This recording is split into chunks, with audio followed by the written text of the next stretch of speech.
The Chief Minister also stressed that the state's aim is to create a golden Andhra Pradesh by 2047, positioning it as a knowledge hub and ensuring that the benefits of the development reach every corner of the state. As a part of this vision, he also announced that solar-powered equipment will be provided to pump sets across Andhra Pradesh, boosting agricultural and sustainable energy.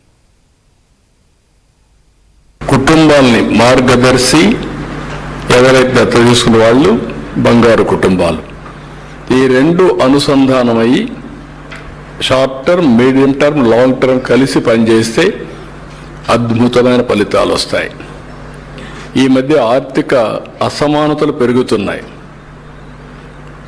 ఆర్థిక సంస్కరణలు వచ్చాయి, technology advantage వచ్చింది.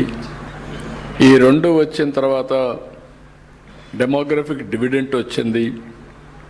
ఇప్పుడు strong leadership ఉండే పరిస్థితికి వచ్చాం. దీంతో ఎక్కడికక్కడ అడ్వాంటేజ్ సంపద సృష్టించడం కంటిన్యూగా జరుగుతూ ఉంది. మనం చూస్తే ప్రపంచంలోనే ఫాస్ట్ గ్రోయింగ్ ఎకానమీ ఇండియా. ఇప్పుడు 4వ ప్లేస్లో ఉన్నాం, ఇంకో 1 or 2 years 3rd ప్లేస్కి వస్తాం, అక్కడి నుంచి ఇంకా ముందుకు పోతాం.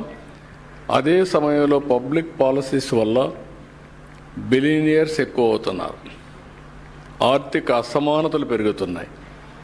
ఆర్థిక అసమానతలు తగ్గించకపోతే భవిష్యత్తులో ఆ సమాజం ఆ సాటిస్ఫాక్షన్ ఉండదు.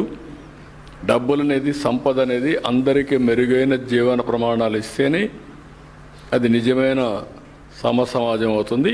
ఆ యాంగిల్లో మేము పనిచేస్తున్నాం. అందుకే P4 తీసుకొచ్చాం.